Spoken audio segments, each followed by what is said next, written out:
фонологиялық аталуын атайық. Орнымыздан тұрып.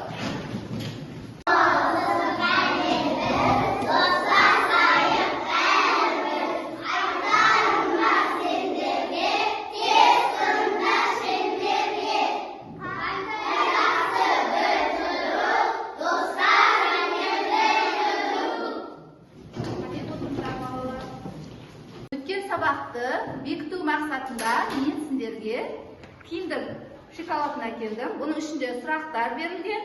Сендер сұрақтарға жауап беріңдер. Қане? Ернұр. Кім? Ибрахим. Жансая. Кім? Нұрқайсың.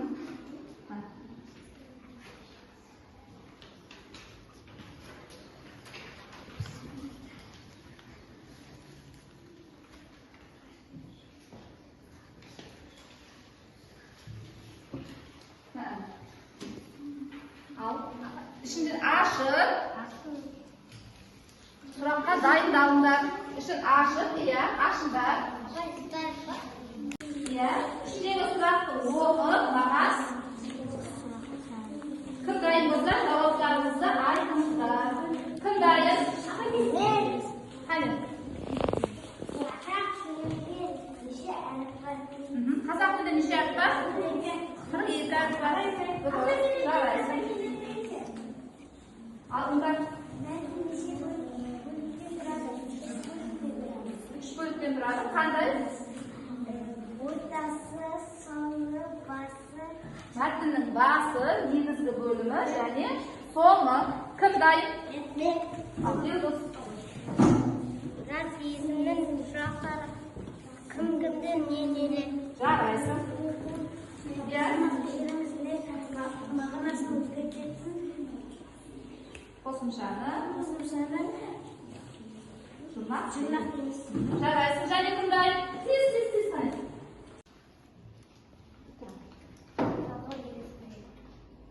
Жалғау дегеніміз не?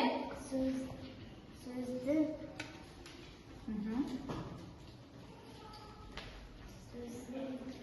Істейді? Сөз бен сөзді байластыратын қосымшаны жалғау дейміз. Сын есім заттың түсі қимылы сапасын білдіретін сөзді сын есім деп атаймыз. Қимылын білдіре ма? Сын, сапасын білдіретін сөзді сын есім дейміз. Жарайсың. Және кім?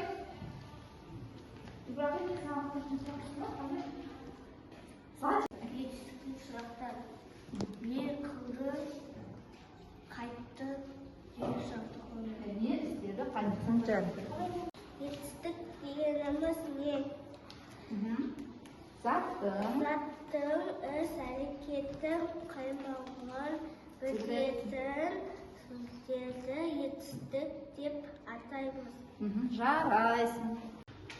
Жарайсыңдар балалар. Сұраққа жауап берген оқушылар домбыра әдісі арқылы бірге қарай шыштыңдар. Қане сұраққа жауап бергендер ғана.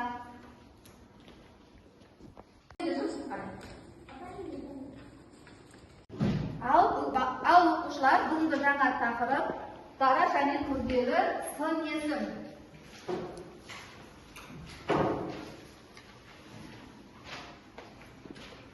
Бүгінгі күннің жады 22 мамыр. Дара және күрделі сын есім.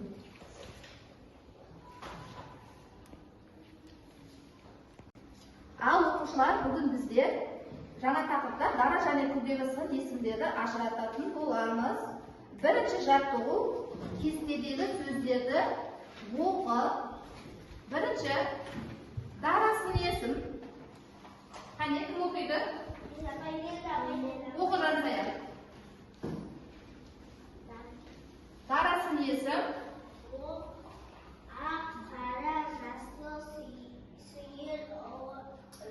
Үлкен. Екінші күрделі сын есім.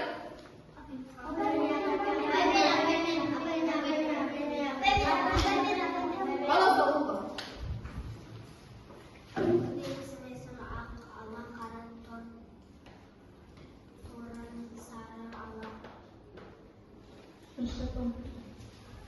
Ал оқушылар, байқадыңыздар ма?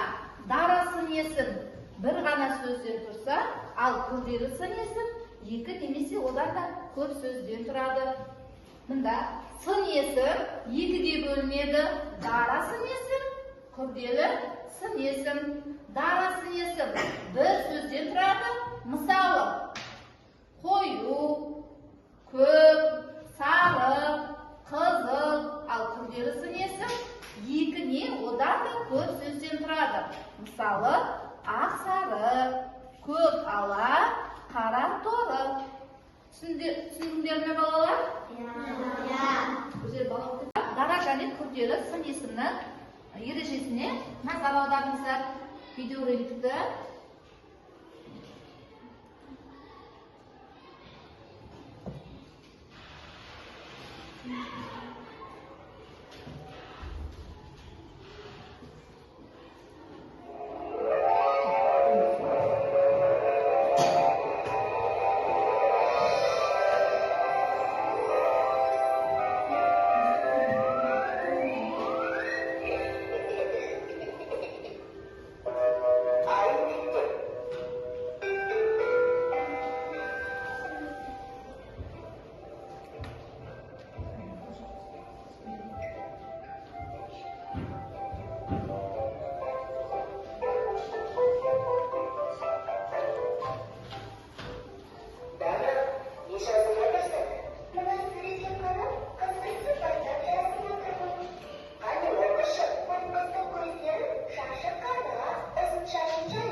түсінген болсаңыздар, осы ереже бойынша топтық тапсырма орындаймыз. Қане, барлығымыз бірге, бірінші топ, екінші топ, үшінші топ. Мына жерде сөздер берілген, сол сөздерді дара және күрделі сын есімге ажыратып жазыңыздар. Қане, тез жылдар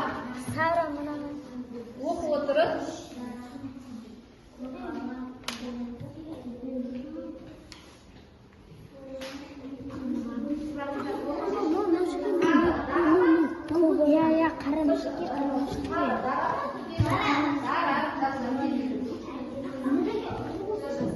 Әдемі, дара ма, күрделі ма?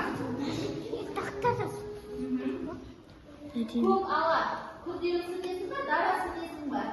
Мен жазайыншы.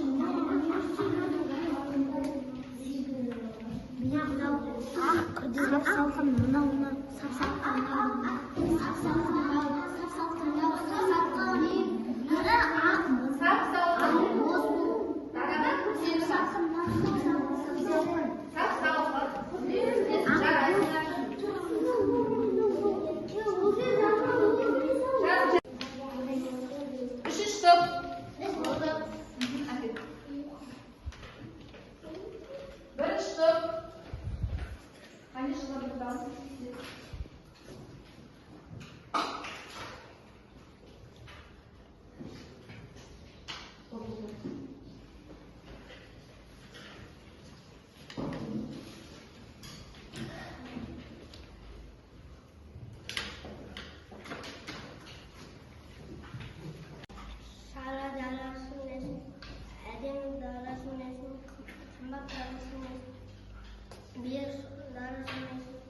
Жарайсың.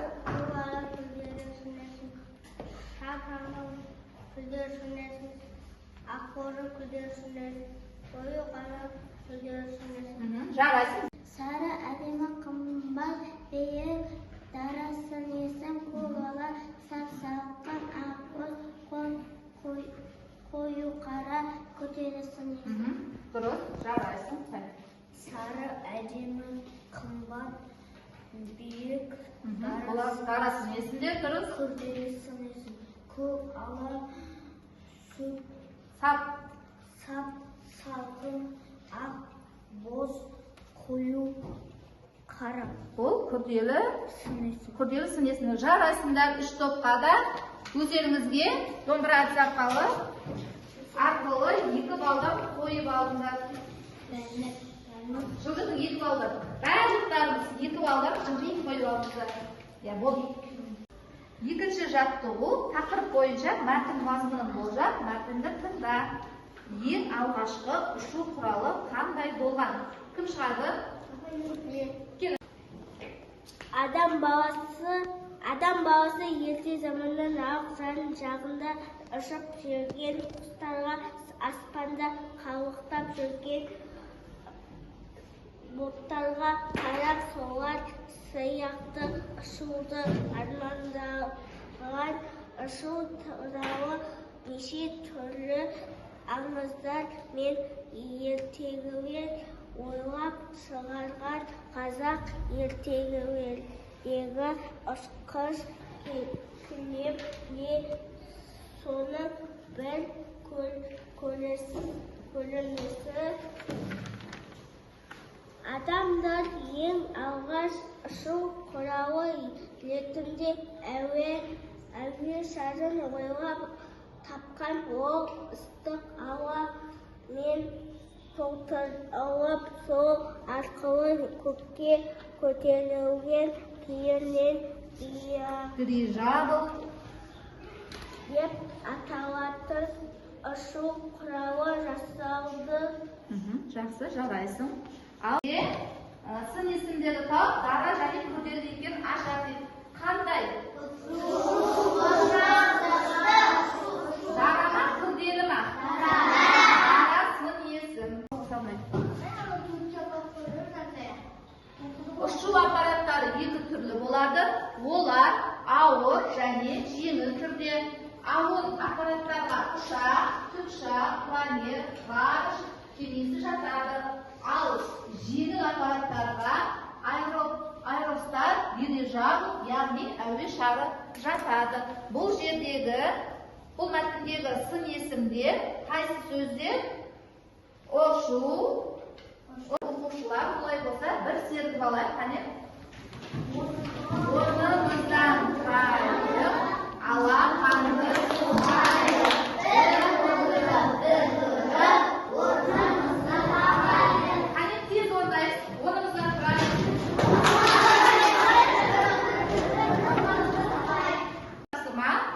Жұптық тапсырма, бұл жерде мен сіздерге лабиринт. Бұл лабиринттің ішінде сөздер берілген.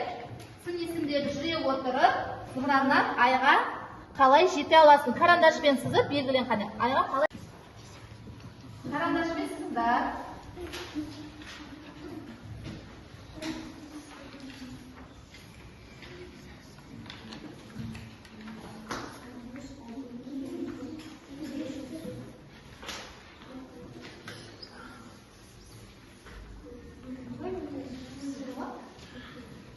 Сөйтіп жүріп балауса.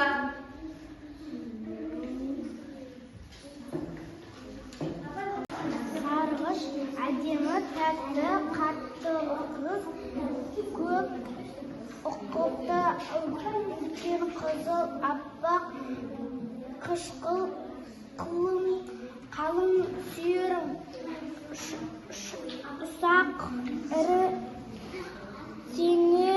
терең, қою.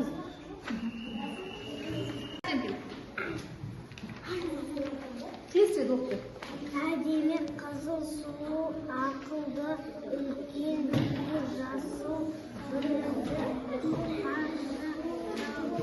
Суан. сары ала, Жарайсың.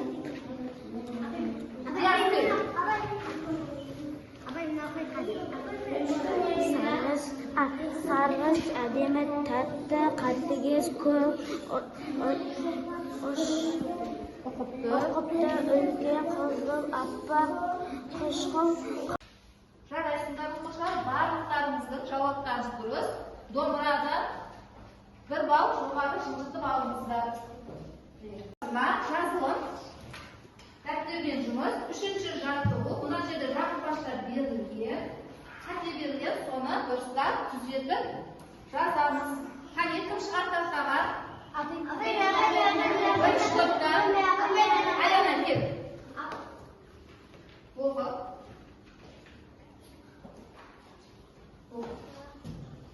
Сіз табасын жақсы ма? Қаттырақ оқы, дауысын шығатын. Бұл жерде қай сөзді қате кеткен? Ұшақ, ұшар. Аса түзетін жазды. Оқушылар дәптеріңізге көшіріп жазамыз.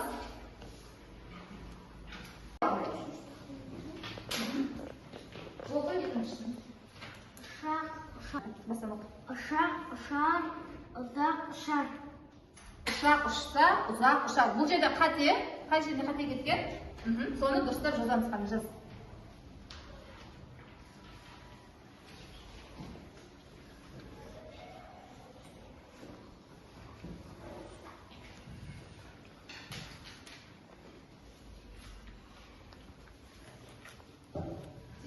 Келесі тапсырма, қосымша тапсырма. Бұл жерде сіздерде бұқтарда дара және күрделі сын есімді сөздер берілген. Осы сөздерді әуе шарына ілдіресіңдер.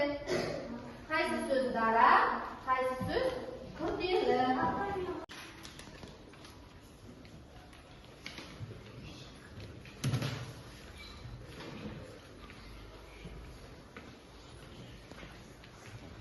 Бұл ана жастағы мен онсам болды дейсіз. Дара ма, күрделі ма? Күрделі. Күрделі сын есім. Тек айтыңыз. Қандай сөз? Сөз қандай сөз? Дұрыс, жарайсың. Көкала. Қандай, дара ма, күрделі ма? Күрделі. Күрделі. Кел жазира.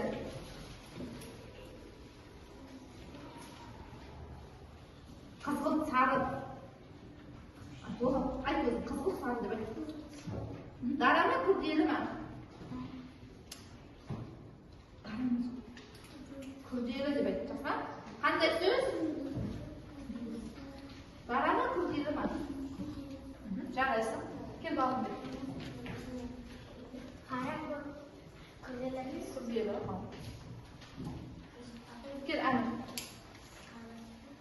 Сары. Дара ма, күрделі ма? Дара. Жарайсың. Кел өзің тап. Аласа. Дара ма, күрделі ма? Дара. Аман келді.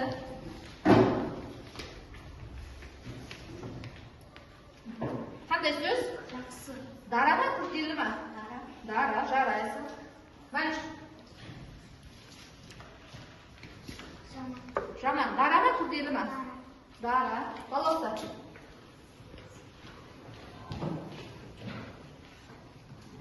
Қандай сөз? Күрделі. Қандай сөз? Кел. Қандай сөз? Ақ қызыл. Қандай? Дара ма, күрделі ма? Күрделі. Күрделі. Жарайсың. Кел жазайын. Дара ма, күрделі ма? Күрделі. Жарайсың. Кел бұрасың.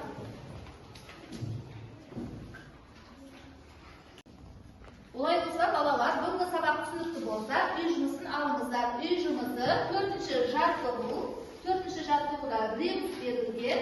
Шешуіндегі сөздер сын есімнің қай түріне жатады және сол сөзбен байланыстырып сөйлем құратын жазу.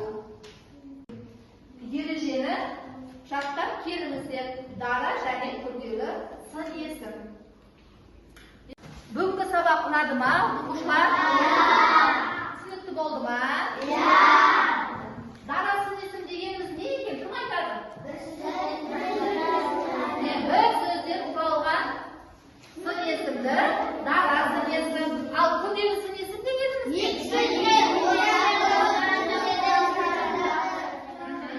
Дара сын есімге мысалы кім айтады? Балауса мысал айтшы. Дара сын есімге. Сары. Дара сын есімге мысал айтшы. Қандай сөз? Сары. Сары. Көк. Көк. Қызыл. Қызыл. Жарайсың. Ал күрделі сын есімде кім мысал айтады? Айтшы. Көкала, сарала, жасылала. Жақсы, жарайсың. Сын есімге кім мысал айтады және аман келді мысал айтшы. Дара сын есімге қандай сөздер? Қара. Қара. Жаман. Жаман. Жарайсың. Және қандай?